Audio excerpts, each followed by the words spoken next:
anza kazi direct. Utupe summary ya hii mambo ya BBI. Kuna watu wanaita BBI, wengine wanaita BBI. Yeah. Nimesikia jana anko wetu Unya amesema anataka Diombosi kule Kisumu. BBI iko na mambo. Haya, tuambie. Okay, nataka kuchukua dakika 5 kufanya summary. But before I start with the summary, it's important that, well, kila mtu anasema soma ripoti yeah. But kwanza unajua introduce Abdullah. Unasema wewe ni nani? Unajua unaweza kuwa unapeana summary na wewe unauzanga mahindi pale mboga pale Gikomba. Hao watu watakusikia. Haya sasa. Mimi naitwa Abdullah. Mimi ni scholar. Sina ingine ya kuongeza. Scholar wa nini? Unajua hata mimi pastor kama mimi hata mimi ni scholar. Yes, scholar of law. Before nianze, of course kila mtu anaambiwa soma ripoti. Lakini ili uelewe ripoti, there's certain fundamentals lazima uelewe. And that's why it's good we're doing sessions like this. Tuongeze sensitization ya watu waweze kuelewa ni nini inafanyika. So my summary is really on the substantive changes that BBI is proposing, largely targeted at reorganization of government, right? First, Tanzania Parliament, National Assembly. BBI inasema changing from the 200 before we had 290 elected members of parliament, 47 women reps and 12 nominated members from political parties representing special interests, people with disabilities, youth. Sio sasa wametoa hiyo kabisa, wamesema sasa tutakuwa na members of parliament elected from the 290 constituencies, some single member, some multiple member constituencies. IEBC ndo itadetermine. Number 1, right? So wametoa mambo ya women rep, wametoa mambo ya nominated for special interest, youth na people with disabilities. Wameongeza leader of opposition, wameongeza attorney general and all cabinet ministers, although these ones are ex officio members of the National Assembly. Now, and of course also the inclusion of the position of Prime Minister. Senate, the changes that they've proposed in the Senate, number 1 is to remove the 2 members represented by youth, right? 1 man, 1 woman, and 2 members who represent people with disabilities, 1 man, 1 woman. And they've changed it to, they've doubled up all the members, representatives from counties, right? Senators from counties, 2 from each county, 1 man and 1 woman, and that's it. So personnel changes to Parliament, so National Assembly and Senate are like that. Number 2, of course, changes to the executive now, introduction of the office of the Prime Minister, right? And also the 2 deputy Prime Ministers. When we're talking about the Prime Minister, he is to be nominated for appointment by the President immediately after a general election, right? And he's in charge of overseeing government business in Parliament, number 1, and can be dismissed by President at any time, right? If the President wants to dismiss the Prime Minister, akitaka kufuta Prime Minister kazi, akiamka anaweza mfuta kazi. Also, supervise execution of ministry functions, and he can chair cabinet meetings if the President wants him to, right? If he's assigned by the President. So Prime Minister kazi yake ndo hiyo, he's nominated for appointment by the President and can be dismissed by President, and he oversees the legislative agenda for the government. And the 2 deputy Prime Ministers, they're appointed among cabinet ministers, and they deputize the Prime Minister. So that's extremely important to note as far as the changes that BBI inaleta. Sio? Another interesting thing, judiciary, kuna changes kadhaa, right? Kuna changes kadhaa wanataka kufanya judiciary with the objective of holding the judiciary accountable to the people of Kenya. Number 1, Court of Appeal. First, I want to say Court of Appeal is the final court on all election petitions, with the exception of presidential petition, right? So all election petitions will end with the Court of Appeal if BBI is adopted. Number 2, which is the most important, creating of the Office of Judiciary Ombudsman. Creating of the Office of Judiciary Ombudsman. Sasa Judiciary Ombudsman is sitting at the Judicial Service Commission, right? And his important job that stands out is that he receives and inquires into complaints against judges and investigate them, right? And he submits his report, or rather his recommendation, to the Judicial Service Commission. Other changes in the judiciary also include increasing the minimum number of years of experience for a court of the Supreme Court to 20 years from 15 previously, and Court of Appeal to 15 from 10 years previously. Interestingly, kuna changes kwa counties kwa devolution. Largely, the biggest change is on the equitable share, right? And one major addition into the criteria for equitable share is corruption. Wanasema one of the criteria is if a county is suspected of embezzling the funds, then that's one of the criteria for determining whether the changes are going to be made to that specific county's equitable share. And of course, increasing the minimum of revenue that can be allocated from 15% to 35%. Although the Constitution did not provide for a maximum anyway, so this provision, some people are questioning as well the efficacy.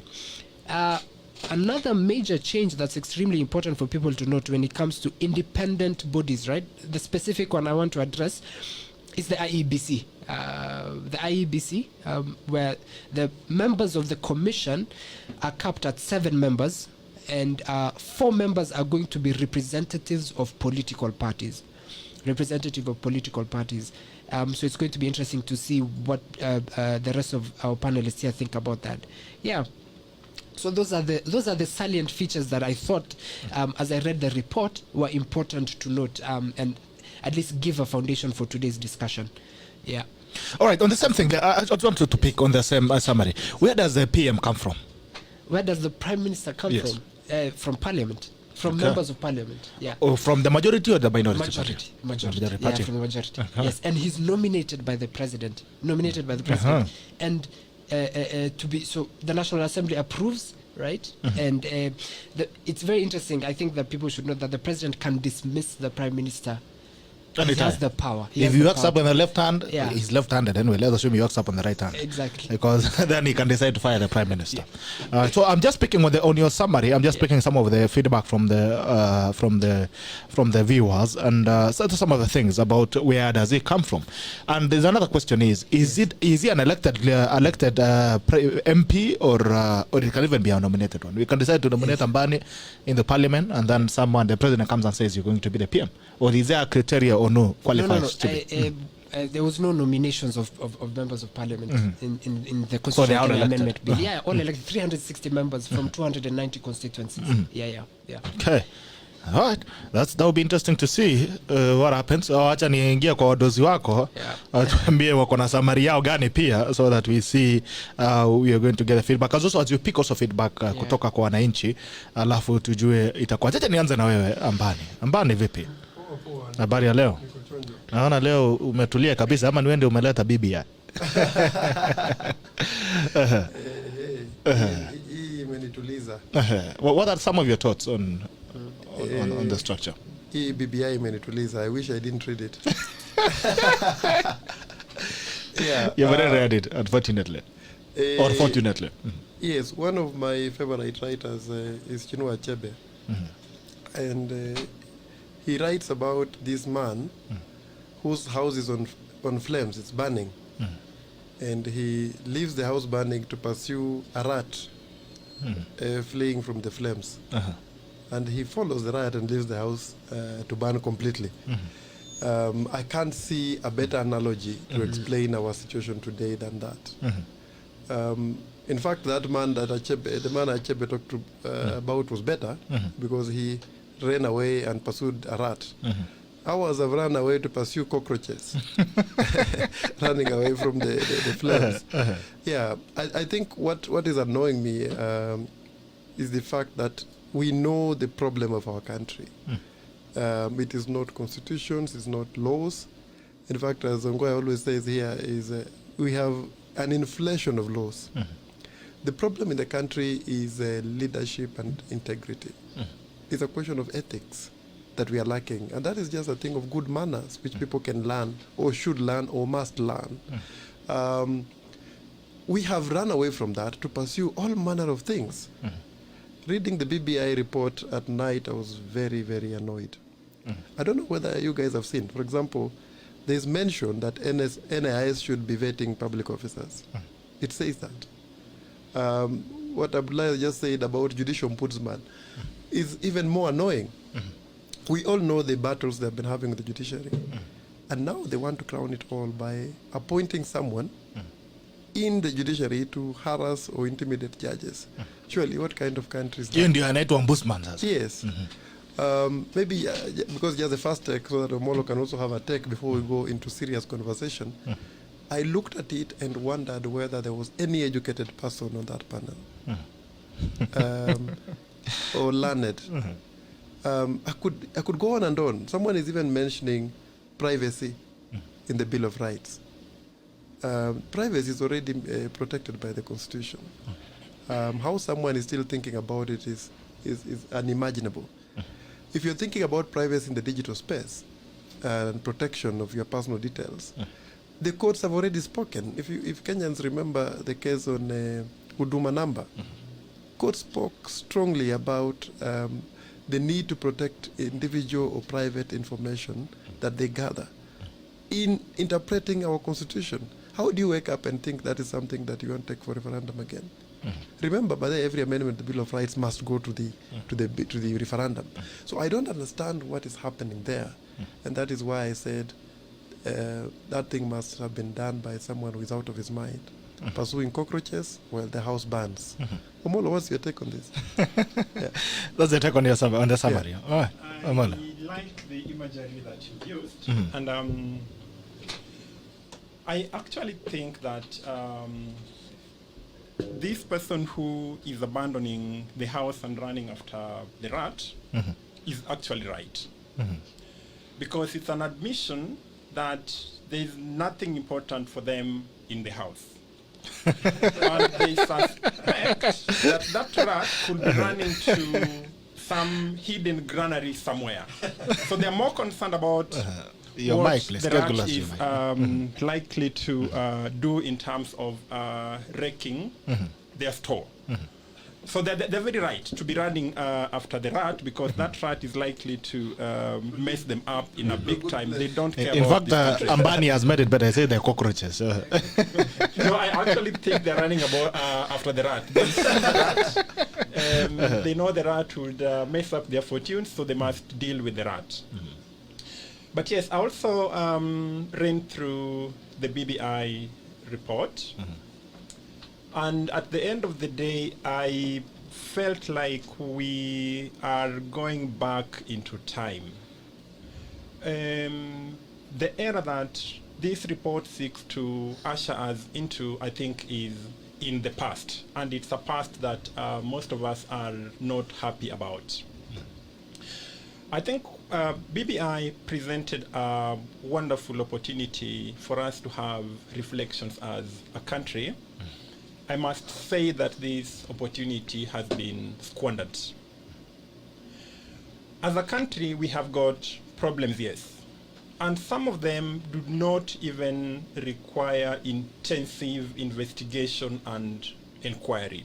Most of our problems are very common. They're things that any commoner would be able to immediately point you to. You don't need to spend a lot of money going around the country asking people what problems they have. My point is that I actually think that BBI is proposing a solution to an artificially created problem. BBI has decided to package a problem on behalf of the Kenyans, of course in the pretext of having consulted Kenyans. Then it's now trying to design a solution to that artificial problem. Why do I say this? If you run through the BBI report, of course it says many wonderful things. But if you are to read keenly, and if you are familiar with our legal and policy framework in this country, then you would immediately know that many of the things that BBI seeks to respond to can actually be dealt with in the current framework that we have without any additional resource requirement. And that's why I'm saying that we seem to be creating an artificial problem. Then we want to design a solution to that problem. Let me try illustrating this again, going back to Abdi. I see Abdi is wearing a black coat. Is there a problem with Abdi's coat today? And yes, there's a problem. What's the problem? The problem is that if you're wearing a dark coat at night, walking on the road, you're likely to be knocked by a motorist if the street is poorly lit. So Abdi, never wear a black coat again. It's very dangerous.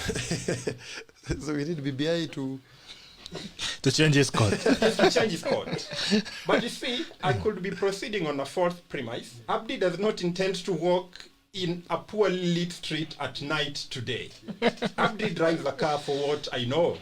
So he's unlikely to be walking through some dingy streets in Nairobi where he's likely to be knocked by a careless motorist.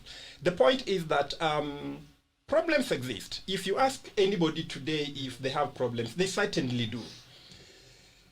But then the kind of solutions that you propose must be solutions that, number one, the person who you want to propose the solutions to see them as a priority.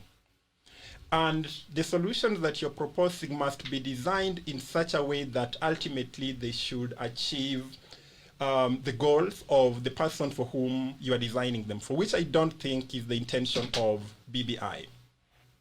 But I think I must also comment on something in terms of the process of the BBI. Maybe if I may ask you. Okay. Kwanza huyu Bitoka anakuanga pastor. Maybe there's a story in the Bible that really leaves me wondering every time I think about it. These guys decide to build is it a tower all the way to heaven? Mm-hmm. And they actually unite and they start going up. And I every time I think about it, I keep wondering, what were they trying? Mm-hmm. Is it possible that they would have gone to heaven through the tower? Is it possible even by the most weird imagination? Mm-hmm. Could they have reached heaven? Mm-hmm. And why did they need to go to heaven too soon? Why don't they live on earth first, and then when the right time comes, they can go there? I don't know. Does that analogy explain what is happening? And maybe the next thing we need to ask God to do is to scatter these guys in different directions. I don't know. What do you think about this? I think it does. And that's why I said that through BBI, we seem to be creating artificial problems and making them look very grave. Very big, isn't it?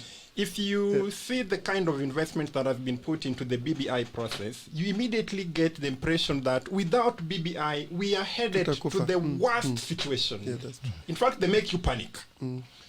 Then after they make you panic, they start cancelling you. And somebody who I've been following very keenly is President Uhuru Kenyatta. I think this BBI process has made President Uhuru Kenyatta to come close to a philosopher. Anytime you see him on TV, you feel like taking a notebook and a pen because he says very profound things. Yeah. He's so disturbed about the welfare of this country that he can't imagine that we don't want this new Kenya immediately. So most of us are following him very keenly, but I think for me it's all a charity. To use street language, I think it's kizungu mingi tu na catwalk. Ambani. Sasa hii catwalk huyu aliona wapi? Ulisikia wapi? But anyway, some of the things that we actually want to look at is let's look, for instance, at the deputy PMs. Where do they come from? The deputy PMs wanatoka wapi? Mimi, Bitoka, you're asking me the actual questions on the proposals. Mm-hmm. I think from what I saw, first let me also concede that the way the report is presented is in the way, if they were my students, is D minus. You don't propose an amendment bill without giving a context to it. There's actually no context to that report. If you read that report, the summary or the context that is supposed to be provided by, say, an executive summary is not sufficient to give you a context to the amendment bill. And I would be lying if I say that anyone knows the details of this. But nonetheless, what I thought they are saying is that among the ministers, and remember the word has changed from cabinet secretaries to cabinet ministers. We keep painting and repainting them. Yes, I don't know what changes with that. A thief is a thief, whether it's called a secretary or a minister. I don't think there's a difference. But what I got the report to be saying is that there will be 2 deputies to the prime ministers, who I think will be cabinet secretaries already, but will also be members of parliament. That is what I can feel from what I'm from feeling. it. But I don't get a proper context about the nature of this cabinet. Ali, did you get that? Oh, Omollo, did you get? Is it like parliamentary? I didn't get. The word parliamentary model is dropped somewhere. But then if someone knows what a parliamentary system is, then that is not one. One should be talking about, say, a hybrid. But still, that is even not a hybrid. I'm really disturbed by that system. And I can't explain what it is. To be honest, if I told you I know what it is, I'll be lying to you. But that said, if I comment further, you can see how difficult it is for me to comment today.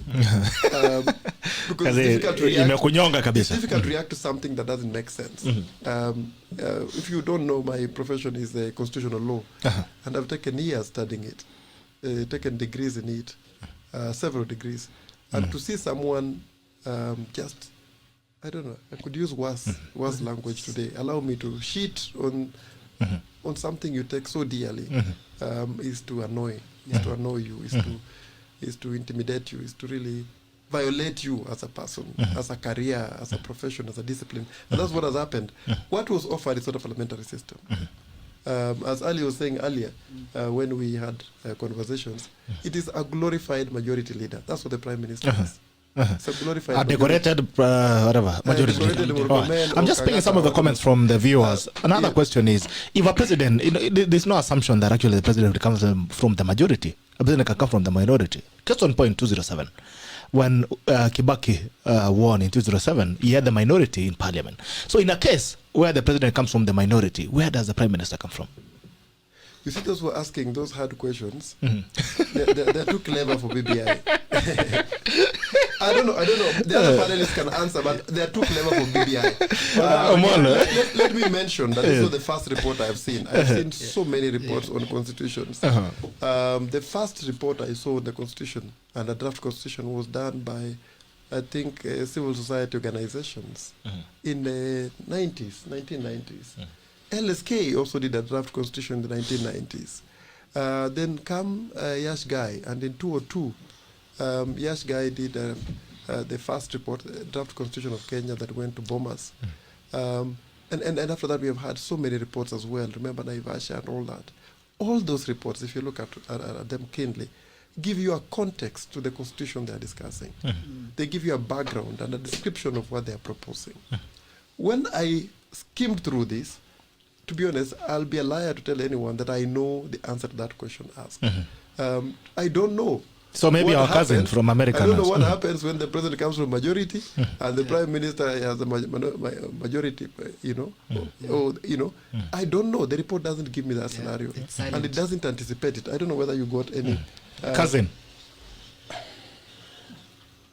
Okay, now you said you are the constitutional law expert. I don't know what I should say before I he has already surrendered to prepare the audience. I actually think that if you look at the way in which the drafting of that amendment bill has been done, and including the lack of some sort of a context, it could be a clever way by the proponents of BBI to actually run away from the need to reach out to the people and to convince them. Because if you provide a context, then people are likely to start asking you questions.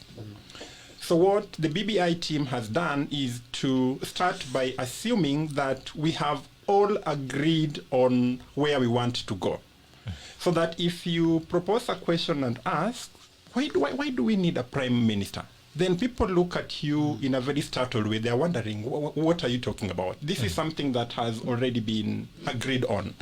And I think that's what the approach that the drafters were taking by assuming that we've already agreed on these things, and they don't want to open up a debate on these issues. They simply want to herd us into one direction, which is quite unfortunate.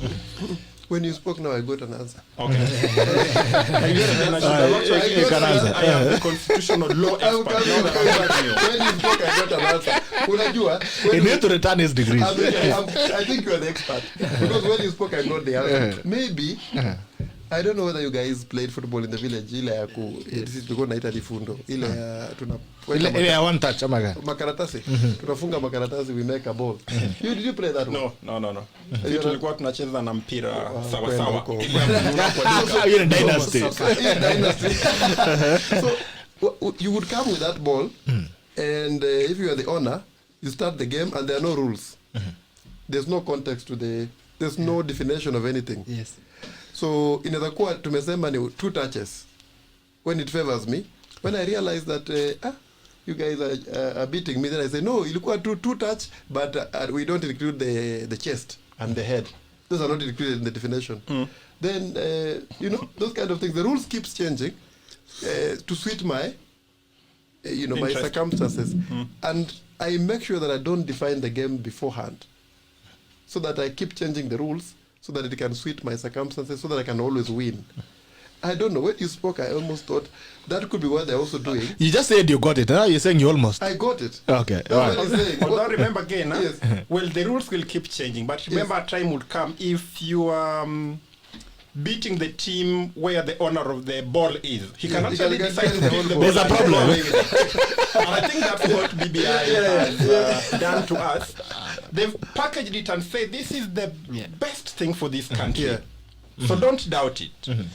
Immediately you start doubting it, of course, you are branded as somebody who does not care about the welfare of this country. Yet, in reality, the way the BBI process has been done is not really an honest engagement on the history of this country and its problems.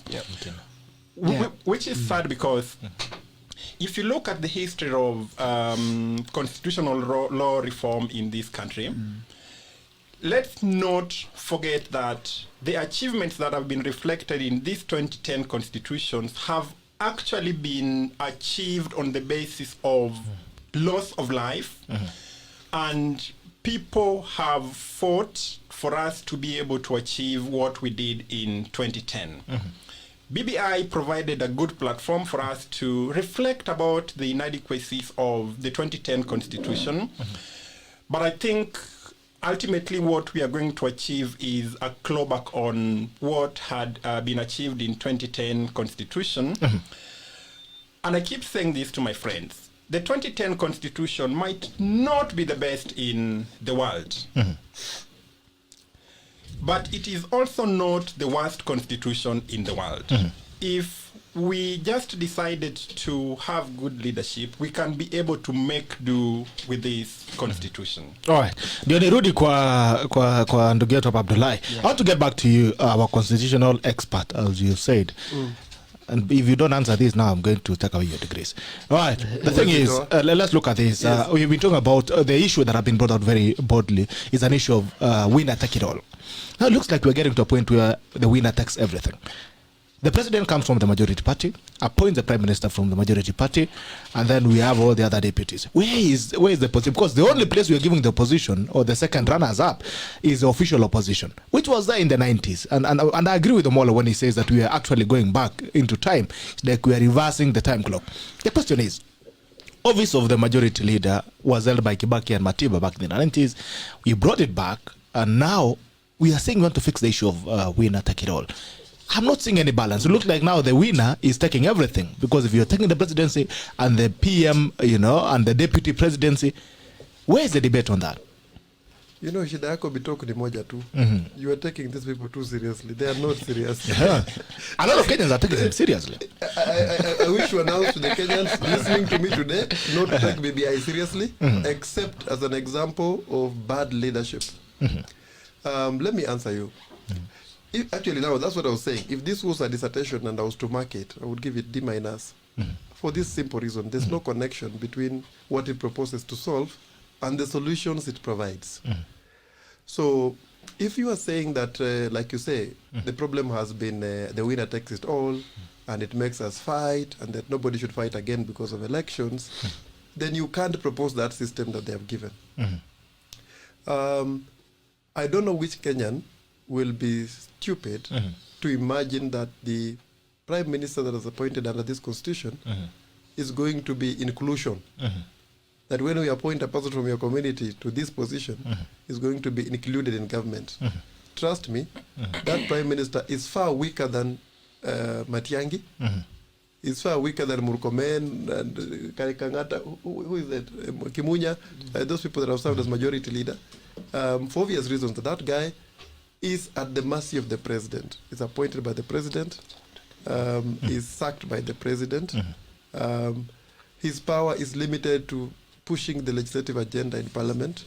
He's not, or she's not the head of government. And so that's a lame prime minister. It's a lame deputy prime minister. The president can shift you around the way you want, and even the power you have is so little. It can't amount to power sharing in the strict sense of the word. So you can't say, now I'm bringing in more Kenyans through this. And secondly, like you say, there's every chance that the prime minister will also come from the same party as the president. Whichever way, the party that wins carries everything. Thirdly, at this point has been made by people from smaller communities like Kina Abdullah. Muzane, because kama Muzane Kenya iko na shida. The smaller communities have been saying, even if you say there are now 4 positions on offer, it will be Kikuyu, Luya, Luo, Kamba, at most. It will never be that Mijikenda is also part of that arrangement, that James is also part of that arrangement. It won't be. So there is no way that structure proposes to solve the problem of winner takes all, the problem of disunity that has afflicted this country. As I finish, I also want to mention that if the president can mistreat a deputy president who is elected on the same ticket as himself, trust me, that prime minister will be shifted left, right, and center, like a flag. Unasema kama Marinda. So I don't know what we're going to achieve by that, and it won't amount to much. Okay. Yeah. All right. There's a question here by a guy called Ukwa Isaac, and also there's on the issue of a supreme president, like the Baba ya Baba yetu, an imperial president that it looks like we are now creating. What do you feel, Abdullah? Do you think we are creating an imperial president in the making? In many senses, yes, right. Particularly, I think, particularly with the judiciary. My biggest problems is the judiciary. For Kenyans, at least 2017 nullification of the election results has shown this country that there's a possibility of alternative leadership. In addition, the gender issue, right? Not promulgating the gender bill in lines with the 2/3 gender rule. We have an arm of government that is doing its job the way it's supposed to do it. You know what I mean? So when you have the president appointing someone who can harass judges left, right, and center, then we really have gone back. We really have gone back to before. And it's so interesting as you watch what's happening, and Uhuru Kenyatta, our president, has declared on multiple occasions that BBI is a constitutional moment. I think Abdi, you can see why I walk with a notebook. Yeah, because anytime the president shows up, can say something new. He can say something fundamental which has got to be written down. Yes, like constitutional moment. And for lawyers and for law students, when the professor comes to class and he's teaching what a constitutional moment, it's a moment in which fundamental transformation is possible, right? Because of years of of injustices and marginalization and a lot of bad things, bad governance, all these problems happening, serious problems. Case in point, the drive for multi-party reforms. I mean, people were being tortured left, right, and center. Academics couldn't speak. All these problems that were happening, then there was a serious drive for constitutional reform. 2007, post-election violence, I mean, we killed each other. It was crazy. And that really precipitated the need for having a new constitution and a really fundamentally transformative new constitution. You see what I mean? Now, I just want Kenyans to reflect when our president says constitutional moment and you understand what that means. What has happened in the last couple of years? Forget President Uhuru and former Prime Minister Raila Odinga and the elite. What has happened in your life, right? That necessitates a constitutional moment, right? And on top of that, what is it that our current constitution cannot solve? Right? Our current legal dispensation cannot form. So it's extremely important that as we reflect about this, there's a meme of President Uhuru Kenyatta laughing and saying, in respect to Nusumkate government, I'm sure akisema prime minister ni ndoto ya mchana. Ndoto ya mchana na mtu mzima. Unadanganywa mchana. Na anakubali. Ya kwamba kutakuwa na anacheka. Anacheka na yeye. And that is politics. Now he wants a embassy from Kisumu. The question is, what are the dangers of having an impeachable president at this point? Sawa, ukiuliza hiyo swali mimi naambia watu tu wasome history, waangalie Moi. Moi was an imperial president. Jomo Kenyatta was an imperial president. Alifanya nini? Sote tulisoma social studies na tukasoma history high school. Tunajua hiyo mambo yote. Sisi tulisoma JC, wewe ndio ulisoma social studies. Mimi I'm speaking for the youth. You don't even see Moi. Yeah, speaking for the youth. Yes, the millennials, not the youth. In fact, NIS, in the summary, executive summary of that report, they say NIS will be vetting public officers. That tells you what they want the president to be. Yeah. Actually, the other name, remember, under Moi was the special branch. Special branch, yes. So now you're bringing back the special branch in another word. And not hiding the intentions. Wow. That is what struck me. Yeah. And by the way, today I'm very annoyed. I'm sorry to my listeners. Please usivunje microphone. Next week tutafanya a better program. But today wacha tu. So let me ask you, even as the mouth is still yours, direct translation from my native language, as the mouth is still yours. Dinosha skips call us. What about the number of counties? Talk about county development fund. The number of counties reduced was the conversion of regional governments and regional governments. Does a number of counties still remain the same? Let's talk about the funding and all that. What is the trajectory that you are taking?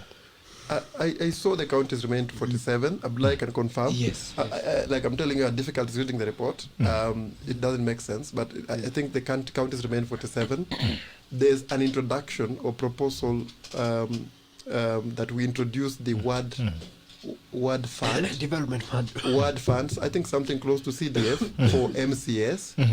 And then there's a proposal to increase the county monies from 15% to 35%. I think I saw something of that sort. All of them, if you look keenly, there's just drama. The idea behind putting a county word, I think, is to please the MCS, so that they can support, to rub them in, so they can support BBI. I think Kenyans will remember that courts have ruled several CDF is unconstitutional, and the basic reason for that has usually been that when you are a lawmaker, you shouldn't hold money. MCAs are supposed to go and make law and put those who are holding money to account. When you start giving them money, what are you doing? What kind of nonsense is that? So for me, CDF and ward fund should go. Those are constitutional entities. Yeah. Thirdly, the issue that I've mentioned, which is to increase county monies from 15 to 35, is not something that you need a constitutional amendment for or a BBI for. All you need to do as president and cabinet is to increase the allocation to counties in your budget. That's Come in the simple. afternoon after lunch and tell us I've increased. Yes, Yeah. the county only gives 15%. The law only gives a baseline of 15%, but it doesn't give an upper end. So there's It doesn't give a limit. Yes, It there's gives a room- minimum. There's room to collaborate even with counties, national government and counties, to do initiatives, to give them more resources. And for someone to claim that now is increasing devolution through that, it's just... It's fallacy. Before I throw it to you, Omollo, Yes. let's not was on the same on the issues of counties. Yes. The governor's terms still remain the same? Yeah, there's no change on that. The terms still remain the same. I can't speak anything. Ambani, today you are very disoriented. What is wrong? Unalilia bibi usijali bwana, tutasonga. Kenya will still be there You're tomorrow. asking me questions I can't answer. There is no context. There is no... okay, I don't know whether I should say this. In a proper study, there's a framework that you provide, you know, that I want us to look at this thing through these lenses. That lens is not provided in that report. What is provided is funny statements that all don't read together. The report is not... They don't intermarry. Yes, it's not united. So when the audience asks, what happens to this, what happens, I don't know. And which is why I was saying, it is probably, as when he spoke, I said, it's probably a scheme, like the owner of the ball, to keep changing the rules. So that when you say BBI imesema, you wanasema hapana, haikusema hivi. When you say it is like that, they say, oh, Wanasema this is what kusko we ni meant. kuweka nje, Yes. si kuweka ndani. Sasa hiyo sijui, but me, I'm still only... As the owner of the ball, you can make rules. Yes. if these guys, if the crooks call you, you'll say no. Yes. Ball ikiingia ndani ndio iko nje. Ndio iko Ukiweka nje sasa ndio iko Yeah. ndani. Yes. Omollo, as you give your thoughts, why do we need two senators? Let me start by first of all commenting on this issue of Na ukaribia mic County Ward Development Fund. I actually see this as part of the project by the national government to re-centralize power. And remember, that's what they've been struggling to do with the CDF. That they want to have a say at the constituency level. Now they want to have a say at the ward level. You see, the law provides for two levels of government in this country. We have a national government and we've got the county government. Once resources have been allocated, and there are functions that are devolved, there are functions that have remained national. And the two levels of government are at liberty to cooperate even on functions that belong to either of them. They can cooperate in terms of achieving one goal. So for me, I see this creation of Ward Development Fund is actually just a way of roping in, yes, the MCAs, but also letting the national government to have a say at the county level. And it could be used as a way to, again, undermine devolution ultimately.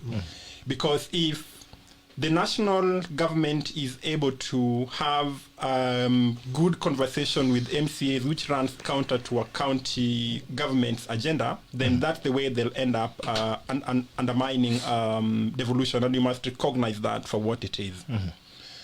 On the issue of creating two senators, remember from the beginning I said that BBI has defined an artificial problem. Then it is proposing again artificial solutions to those problems. So that if you start to critically examine this issue about why we need two senators, of course, at the face of it, it looks like, oh, we are now including women in representation.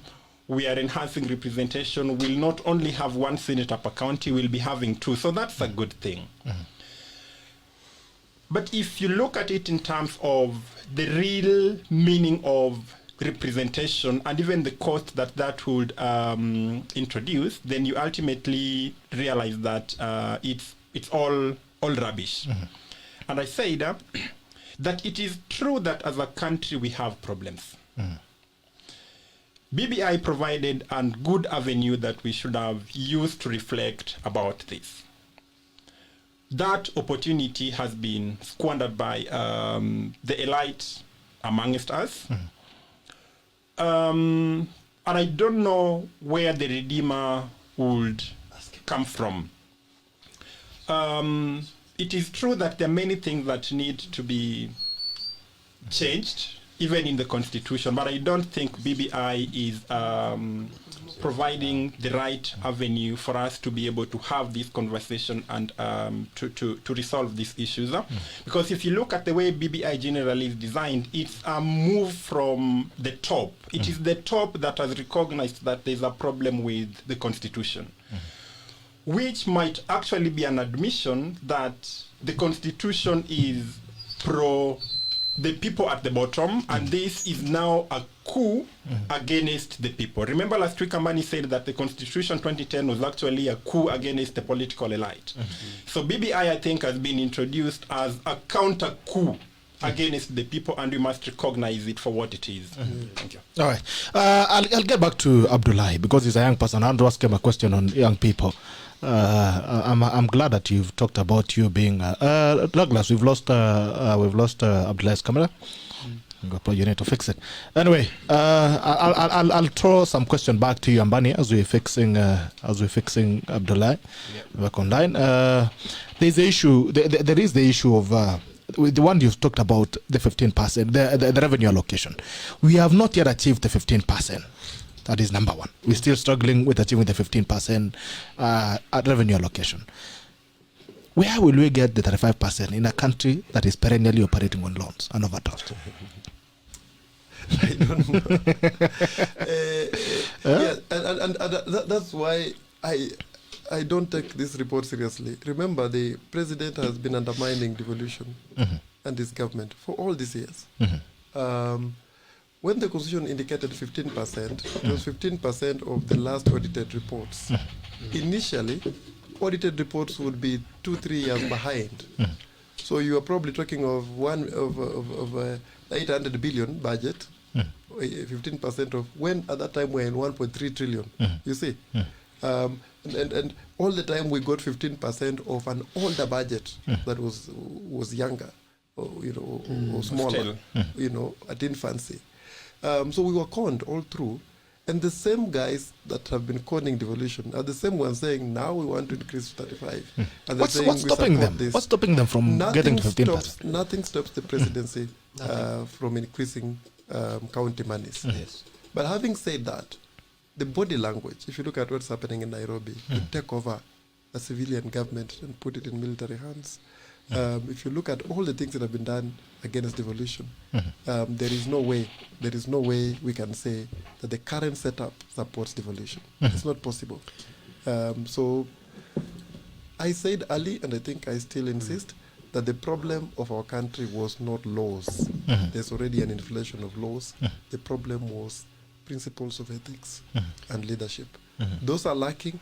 And no amount of legislation will give us those principles. We need good manners, Bitok. Good manners at the level of leadership. People who are honest.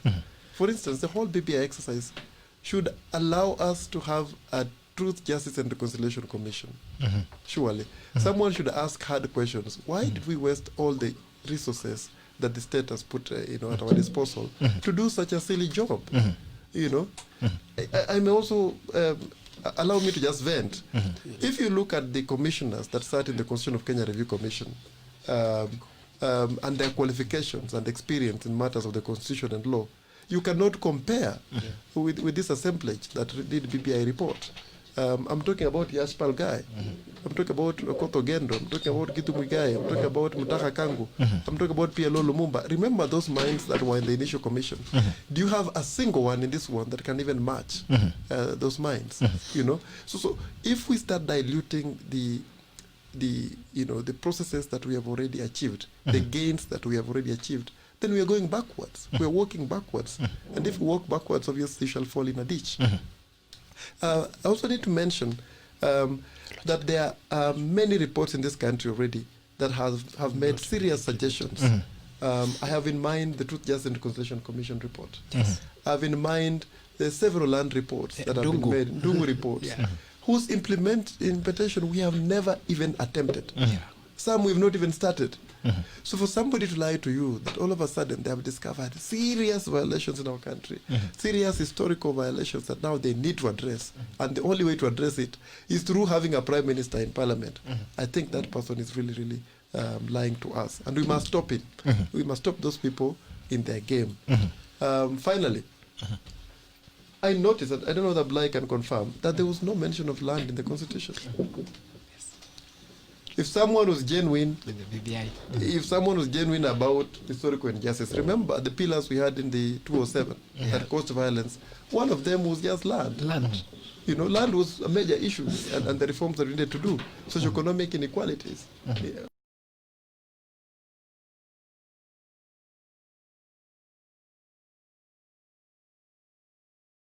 Land. Zero I didn't mention. see land. I was curious to see whether there was any provision on land.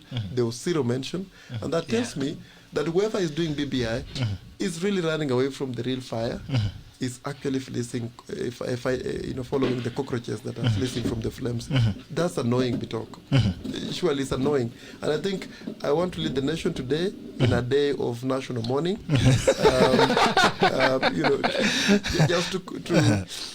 Just to vent and get psychologically ready for the battles ahead. I think this is necessary.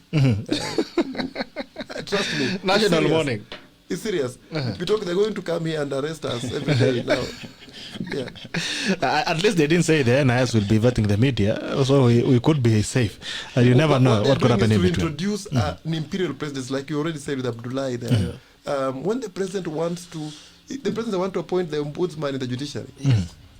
You know what he's doing is to claw back on the gains we have made in the judiciary. True. Because honestly speaking, the judiciary is the only institution that appeared to reform after the 2010 constitution. And they want to claw that back and say, we won't allow another Mutunga to come here, we won't allow another Maraga to come here, we are going to take over this institution. And the way to do it is to put our man there, to haunt judges, witch hunt, to look for fault, and to bring it down altogether. Kenyans should be watchful of these things. And luckily for us, the authors of the 2010 Constitution were clever enough to require that such fundamental reforms will require a referendum. Let's take advantage of that situation. Let's take advantage of that process when it eventually comes. I think that's what I could say for now. All right. Let me throw it back to Abdullah, and I'll ask you as a young person. We're talking about breaks on help. We're talking about 7 years breaks on loans for business. But now here's the debate. We are saying we are providing solutions for the executive. Exactly. Usually, I've never seen a young person in the executive. So you are saying the old men, come here, we have jobs for you. Lakini vijana, mwende mtafute biashara, mujipange, tutawapea 7 years tax break, tutawapea a break ya help. Let me ask you this, Abdullah, from a young person's perspective. Are these just carrots being dangled? Because in reality, it's not possible. Where do you get money? Who is giving this money to giving 7 years tax break? Because it cannot be commercial unless the government is ready to give us booms. I think look also at 30%, the 30% declaration by the president on procurement. How many young people have benefited? Old people are registering companies under their sons and daughters and cousins and house helps and all that, and they're still getting their business. And we've India doing issues of disability. There was an issue at the Ministry of Health where a member of the president's family was accused of using the disability card to get the tenders. I mean, where do you synthesize some sense as a young person? Number one, I think when you look at BBI. On the first part, it addresses certain issues that we're facing, right? And certainly the youth feel disenfranchised, they feel excluded, right? A lot. But did the president need a constitutional amendment to make some of these changes? I really don't think so, right? Just to ensure that the youth, there's Article 55 of the Constitution that says the state of our Constitution now, 2010, that states that the state should enact affirmative action programs that ensure that the youth participate, that the youth are part of governance in this country, right? The Constitution gives the president a blanket card to say, go out and ensure the youth are included, right? Nothing stopped him from doing that, right? But then now, with BBI, they say we need to put that in the constitution. It's like the constitution didn't even say no in the first place. So two things. First, it's carrots that are being dangled. Why do I say that? With this BBI report, I think it's important that we see there's certain disingenuous changes that they want to make in structure of governance, but there are certain demographics that they need to politically appeal to, right? Now, like we said, for instance, before, the word, question of the word, so that MCAs can feel, oh, Ikitu, I have something here. So then they'll push it, right? The youth are being told, we've put this thing for you. And then it's like, number one, there was nothing stopping them from doing it in the first place, which means all these 10 years, they did not want to help you in the first place. So coming back to our dear president, mtu mzima anadanganywa mchana na anakubali. You see, so I think when we look at some of these carrots that are being dangled, right? Certainly there are things that our constitution as is has not even said no to. It's not something that our current legal framework says no, right? It's something that can be done, but they without BBI. Yeah, they don't want to do it. They're not interested in doing it, but now they're just interested in giving you carrots here and there. All right. So tunaenda kuchukua masimu alafu tukirudi we go to the second run of comments. We go to take calls. Bongenya la mwenyenchi iko wazi 0779-800-010 0779-800-010. You can call in and contribute. Naomba kusoma comment ya jamaa pia anaitwa Honorable EMK Muridi anasema General Bitok, in the past 5 years nearly 40%, approximately 1 trillion of the county's annual expenditure is never met by the annual revenue. This results to the government looking for external funding, including external and domestic loans to bridge the gap. This means that for every Kenya shillings 100 spent by the government, Kenya shillings 40 was obtained from either loans or grants, etc. Looking further into the national budget, nearly 50% is appropriated to recurrent expenditure and about 25% to development. Similarly, nearly 60% of the county's expenditure goes to the recurrent expenditure, while 40% goes to development. Not sure if the BBI has gone ahead to analyze and cost the implementation of the recommendations and what implications will these have on the overall taxation policy in Kenya, with Kenya ranking amongst the highest tax in the continent, by the way. Additionally, Kenya continues to rely heavily on income tax as the main source of government revenue. Although the number of taxpayers filing their taxes has increased in recent years, the numbers is still too small to spread out the tax burden evenly. Currently, the employed population is shouldering the greatest chunk of the tax burden. The 2010 constitution came and its cost implications have had huge implications on the overall government expenditure, especially increased recurrent expenditure at the cost of development and expenditure. That's quite interesting. That's quite a look from a Kenyan. Najua zingine walisema kwamba kuna upungufu ya wajinga Kenya. Zingine nakubaliana, lakini wakifika kwa debe zuu ya akili inaendanga wapi. And these are the things that we are arguing about. A lot of money is going into people's pocket and not in development. We are not feeling the money that's coming in. And let me take you back, Ambani. Those today you're saying you're very disoriented, but I want to take you back to some comments from the president. It's a day of national mourning. Yes. No, mourn, but mourn structurally. So we must mourn the laws. All right. Attacks on our constitution. So in 2017, when the president was being questioned on why Jubilee government had not performed, he said that one of the main reasons is because of a bloated government, devolution. He said that Kibaki never had a devolution. And now, even with he wants to add another government for the next president who is going to come in. One excuse was that a lot of money is going into salaries and not development. That's why we have not been able to see the Jubilee footprint and the agenda that they had for the nation. With this bloated government, do you think he's being sincere and does he have the best? Because kuna mtu niliona jana aliulizwa kama amesoma Biblia akasema rais ni mtu mzuri sana, hizo tupea kitu mbaya. Lazima tuangalie. Where is the sincerity in all this? And what is the burden the next president is going to carry? Yeah, actually that brings me to what I hoped I could say earlier. That before BBI, I always thought that we should have done an audit of the constitution, because 10 years is a good time to do an audit. An audit in every way, every chapter, the provisions, the progress, regress, and also maybe just the economic cost. Then we could see where we have gone wrong, where we have gone right, and the strength we keep and maintain or enhance, and then the weaknesses then we rectify. I thought that is the kind of process someone would think about if someone was making sense. So issues like gender issue, I think is an issue that needed to be improved. We have done poorly. Ethics and integrity, you know. And then we could talk about that costing that people keep talking about, which I think is a fallacy. The Constitution of 2010 is not more expensive than before. In fact, it's cheaper. Those who spoke that language were people who were against devolution. And they say devolution was costly. But they say so because they don't know the structure that was there before. Let me give you that structure, just for avoidance of doubt. There was the provincial administration that had a chief in every village, which, remember, this constitution just shied away from asking us to, you know, to abolish the provincial administration system. Then, apart from chief and chiefs in every village, there was a government at every district level and every province. Remember, the district had been increased to match the number of constituencies. So we had over 200 districts in this country. Each district was supposed to have a number of officials. For example, district health officer, district education officer, district engineer, you know, multiple, about 18 to 20 officials at district level, which are replicated at a province coordinating the different districts.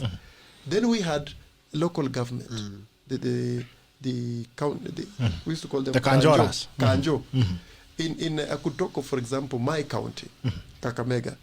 Kakamega County had probably 15 local authorities. So because it was Kakamega County Government, Kakamega Municipal, Kakamega County Council, Kakamega Municipal Council, Mumias Town Council, Malava Town Council, you understand?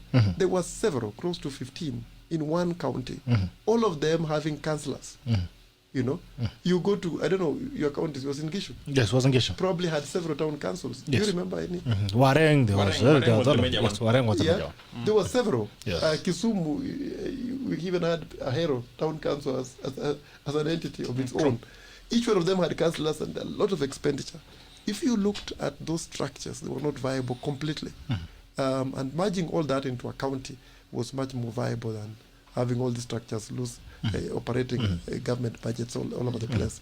So if someone was to do an honest accounting of the expenditure on human resources, my suspicion would be that there was a lot of saving with the current setup than before. But that is debatable. But having said that, the biggest loss to our economy is not in salaries. And I hope someone can emphasize that. Through corruption. Yeah. And that's as simple as it is. I don't know. I witnessed William Tunga being interviewed on Jeff Koinange Live. And I think he hinted that he had seen David Deem making a report that the amount of public debt Kenya has matches the amount of corruption we have had. The money it's directly reflective. The monies that are stashed away in foreign accounts by some of our leaders will surprise you. If they were put together. Wow. Stop complaining about salaries. Salaries are not a waste. If a Kenyan gets a salary, he pays for his mother, he pays for his father, he pays for his children's school fees, he takes people to school, and an average Kenyan educates 10, 15 people. Don't complain about salaries. Salaries of honest serving Kenyans, they are good for the economy, and we must go on that way. What we must stop immediately is corruption. Yes. All right, as we are still waiting for calls, I want to go through some comments here. I'm saying quite insightful comments from viewers. Kuna jamani to akose May. Anasema, but is it okay to keep changing our constitution every 10 years? Pragmatically speaking, our constitution had not even reached the decade-old mark before the noise of changing the constitution. It is true there's a problem in ethics, not the constitution. All right, that is Kose May. There is also Osaki Black Brown. If Kenyans are unhappy with a section of the proposed constitution changes needing a referendum, is there a possibility of consensus building like the Bomas way? If not, can we be able to benefit from the recommendations on policy, administrative and legislative intervention before the referendum and reject the proposals requiring a referendum? John W. Karaoke. Nasema, great to hear Dr. Ambani. You are oozing a lot of wisdom. In fact, I concur. That is a document proposal is confusing, a fraud. Right. Or MK Honorable MK, on behalf of the many confused Kenyans, may I ask the panel to what their take is on what has been offered to the youth? In my honest opinion, 80% of the BB high, actually ameandika BB na high macho, is for the political class only. The 20% is for us to all to share. Hiyo ndio inaitwa sasa shared prosperity. Kuna Max kama William said it. We shall discuss wadosi kama we have discussed boda mama mboga etc. Sandra Belian anasema actually the cartoon by Kashara yesterday was apt. Atinataka kama ya daddy. Hii mambo ya supreme presidency. Johnson Keko anasema precisely the hypocrisy is that we have been ignoring the problem and only raising it so as to look like the proponents all philanthropic. As Zagndo asema, we need to dig deeper into the details. How much as LBUs towards learning students? All right. Tusikia jamaa anasemaje. Hello, good morning. Morning, Gerard. Ambani, your microphone, you need to put it on. We are getting some reverbs. It's Chris Bosire from Dika. Yes, Bosire, habari ya leo? Nzuri sana, habari yenu hapo studio. Nashukuru, tuambie. I have a question to Dr. Ambani. My question is, does it have to pass through Parliament for it to be allowed to go for a referendum, or what is the procedure? Okay. And if it is so, if it goes to Parliament, with the current dissolution, what Maraga said that the Parliament should be dissolved. They have said it's legal or unconstitutional. Does the Parliament has that authority to pass it to go for a referendum? Yeah, that's my question. All right. Asante sana. All right. Thank you, Bosire. Have a good day. Okay, I think I was reading. Let me just go through the comments and maybe you can. I hope you're noting them down. Not you're not disoriented enough not to note in your mind. All right. Zach Ndugasama, we need to dig deeper into details. How much has LBUs toward learning students cumulatively since inception, vis-a-vis the amount we lose in corruption in a single budget? It's clear we should be talking of free university education, not 7-year moratorium to peanuts. I mean that's quite apt, by the way. Kipsarwa Chebe sema kweli ni nyoka wa Kenya, this venom is little. Yeah, Kosebe sema that is my lecturer Joseph Omollo. He's so experienced and knows his constitution. Gerald, it's Clenis Kangogo. Alright, it's you kama unamjua Clenis Kangogo. Asante bwana sema I have read the damn BBI nonsense report. Even the rewarding and structure was an epic fail. My term papers in campus was better than what it really is aiming for is expanding the forest for political monkeys and their wild cows. His political career resuscitation. I've been sent to myself morning, our experts, how can you pay the all process starting from 35%? CR salaries for the civil servants, expanded executive, government projects, payment of debt, and others. And our budget is currently in 3 trillion. Vincent, that is from Afghanistan. Kent Wansama, good morning. I am watching live from Dubai. RIP BBI. Hey, AMBANI declare a day of mourning. Kipchirili Masama, I wonder what is the need of scrapping the women reposition and replacing it with a woman senator. Total waste of time. But yeah, they should have paid me to write this thing. On a light note, have you tried to bring in a new wife? Whenever the first one becomes cold suddenly, what would the second senator do that the first didn't do? Who needs 2 more comments anyway? Hello. Morning, Gerard. Good morning to you. Good Kennedy. Yeah, Kennedy. You said Kennedy? No, Jimmy Njema mtoka. Wasemaje? Nasema hivi, mambo ya BBI mimi naona ni kama baba amechezwa. Haya, tena. Because this is what happened in 2010 constitution. Remember baba was forefront kabisa akijua when we were introducing mambo ya majimbo. Here we run with this thing. But what happened in 2013? He lost. Kwa sababu hii, what are we talking when we saying we are uniting Kenyan? We give it all to whoever will take it. Be it baba, be it hustler. Mtu mwenye atachomoka na hii kitu atapea hii vitu yote watu wao. Well, then we are talking of tax. Gerard, do you know, since I left school, I've never paid tax. I've never been employed in my life. Wow, sad. So when you say you are living in it, you take holiday for me, for what purpose? We've been staggering outside here. Hii mpaka saa zingine unaenda kununua kagari kidogo mpaka unaona umbia rafiki yangu kununulie, ndio hii mambo ya KRA kutoke kwanza. You don't want to engage someone you are paying tax. Wepe ushuru. Wepe ushuru bwana, kwa sababu hata ukiepa watu watabeba. Sawa ndugu. Kuna hii mambo ya corona hii. is yesterday we have around, I think it's 1,000 and something. Still we will not believe this government. Unajua hakuna wakati tushaiamini serikali. Don't you think this thing has been planned? Because tuliambiwa vitu zimenunuliwa kwa KEMSA. They are still there. And then all of a sudden, the cases are starting to rise in a systematic way. Hatusemi hakuna corona. Corona ipo, but I think this is a scam to make sure that all these things that were bought that tulikuwa tunangoja ziko kwa KEMSA. Lazima iende sokoni. Lazima iende sokoni bana. Ikiisha ndio tutaambiwa now corona is the curve is now taking shape. Someone said maybe it's the second wave of money. But anyway, tuwate tasikiza wanasemaje. Asante Digiage. Good day. Thank you, Baba Kyote. All right. Kuna swali hapa jamaa muuliza. Franco Petron, good morning, watching live from Cape Town in South Africa. Watu wa South Africa, asante sana bana. Watu wa South Africa, thank you so much. Kuna swali hapa nataka tumujibu direct. Jackson Ohira anasema, Gerald, please ask the panelists this question and demand a yes or no with nothing more. Tupitishe ama tuangushe? Yes or no? Abdullah, tupitishe ama tuangushe? Mtu mzima yes or no anadanganywa mchana na anakubali. Yes or no? That's my answer. Omollo, yes or no? Tuangusha ama tupitishe? We are in a bind. What's the story about? Yes or no? Certain sections of the report are good, certain sections of the report are bad.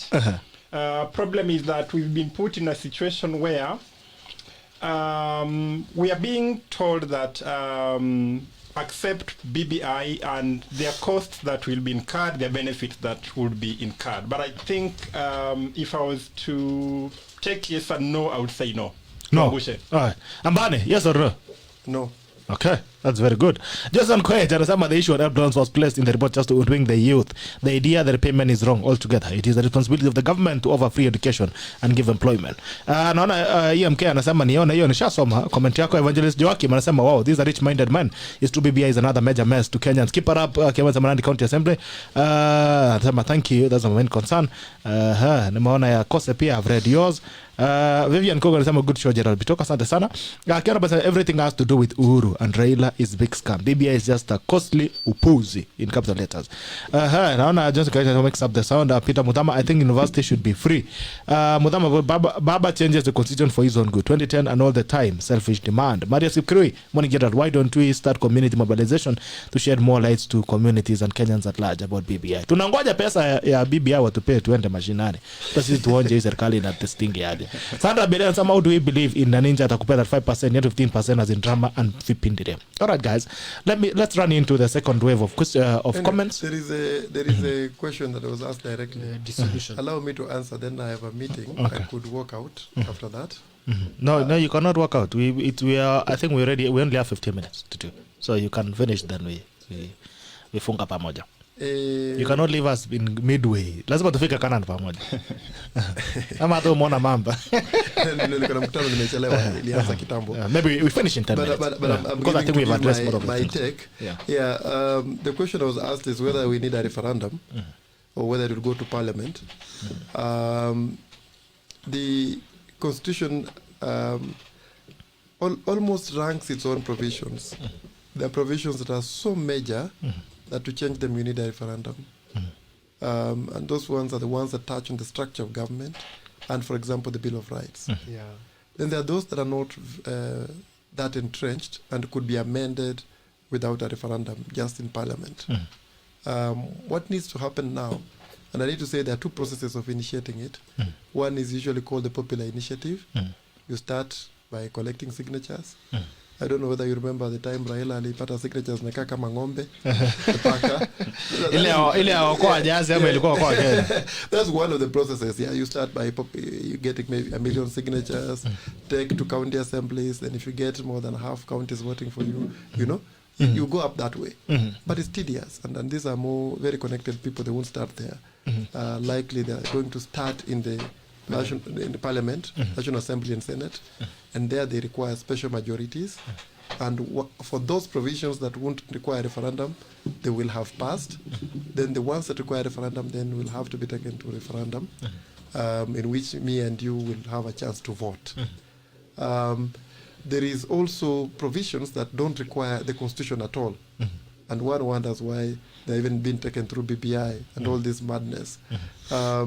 provisions like the ones of giving a grace period to help students, they're normal provisions. I even think the head of HELB can do it. I think so. He might be having a discretion, but I need to check the HELB Act to confirm. But you just need to change the laws on the relevant laws to do that. Some don't even require law; they just require policy, and some just require the president and his party and the majorities in parliament to decide. Like to give counties more money than 15%, they can, and they've done that. Sometimes increasing the amounts allocated to parliament. So I want the listeners to know that there would be hierarchies of the proposals, from very entrenched constitutional provisions to just mere policy proposals that can be made so easily, even at cabinet level. I think that would be my answer to that question. All right. Omollo, let me ask you, what's the position of the deputy president in this BBI thing? Where is the deputy president? I cover that in my reading unless Abdi steps in it's silent to on help. deputy president.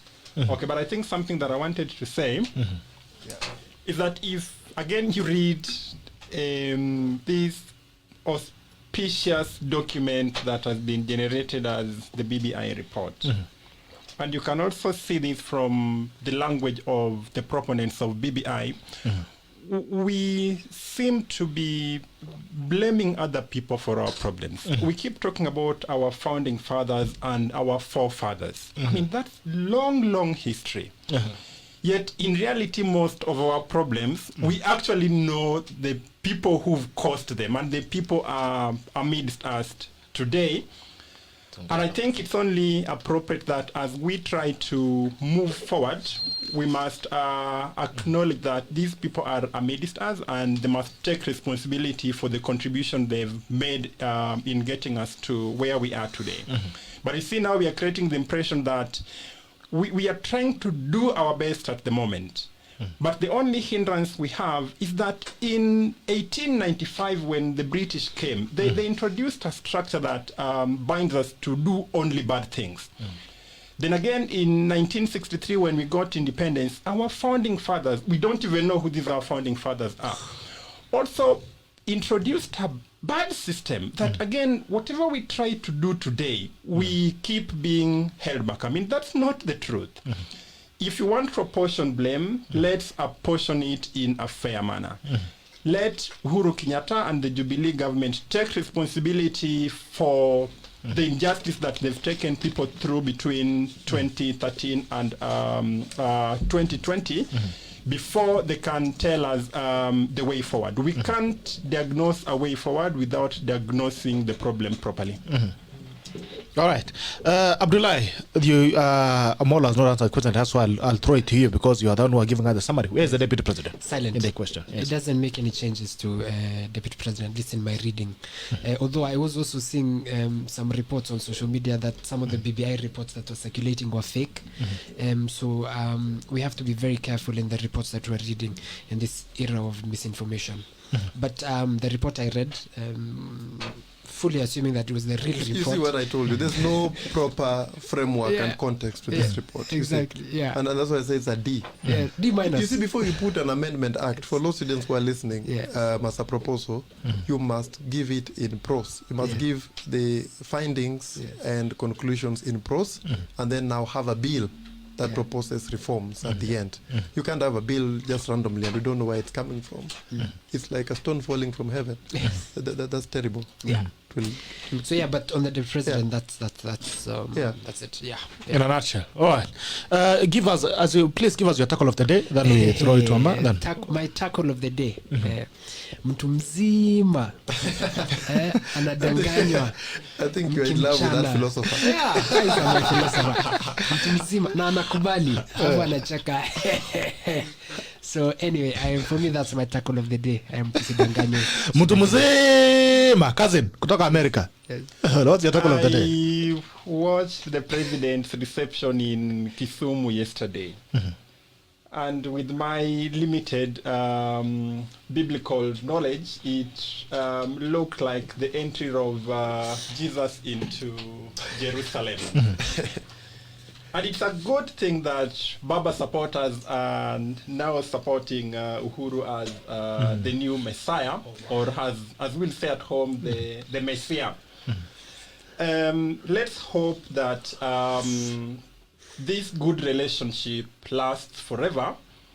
Because we don't know where we would get the resources to run a counseling and rehabilitation program for Baba supporters when ultimately there's a fallout. Omollo, just something I noticed. Omollo, the stadium, the old stadium is called Kenyatta Stadium. It has been The new baptized. one is going to be called Jaramogi Stadium. No, Jomo Kenyatta. And the market The is old one, Oh. the old one is Kenyatta. The new one is Jaramogi. Why not Achengwaneko? There were other laws that could be mentioned. True. I don't know. Anyway, let me not say. You can say. It's a day of mourning. Let me not say. Yeah, tackle of the day. When you're It's mourning. not good to speak when you're annoyed. When you're mourning, When you're mourning, don't speak. But for me, maybe my tackle of the day, I don't know if this is a tackle, but I remember mentioning the story of the Tower of Babel, where people began an imaginative project that was headed to nowhere. And like in that case, I asked God to come and scatter these guys in different directions. That is my last statement. Thank you. Alright guys, anasema kwamba anataka watu wakuwe scattered. Anasema scatter. Mimi kama pastor sasa mngenipea kitu ningeanza kuwa scatteria. I would have scattered for you spiritually. But now since you guys have refused to give your mbegus of 310 and all that, you'll have to scatter yourself while you mourn. Anyway, it's a pleasure to have you guys. It's been a very amazing session. I'm happy to have you. Hope to have you again next week as we try to synthesize again what have happened. In this country, there are new things every day. Maybe when I say ile ingine ilikuwa fake or later. Do you remember the bombers draft? The bombers draft came in and the people who were actually pushing the BBI said, no, we don't want it. This is not what we were asking for. And the people on the DP side were celebrating. And then they said, no, by the way, that was not the right document. We'll come back with the right document. So you never know. Maybe we'll have a BBI version 1.2. Oh, 2.1 on Friday. But anyway, it's a pleasure to have you guys. For the tacklers who have been joining us, we are happy to have you again. It's always a pleasure to have you guys. Thank you. Na muendelee kushare broadcast na muite pia marafiki. This is the tackle and the tackle ends now. See you tomorrow. Bye bye.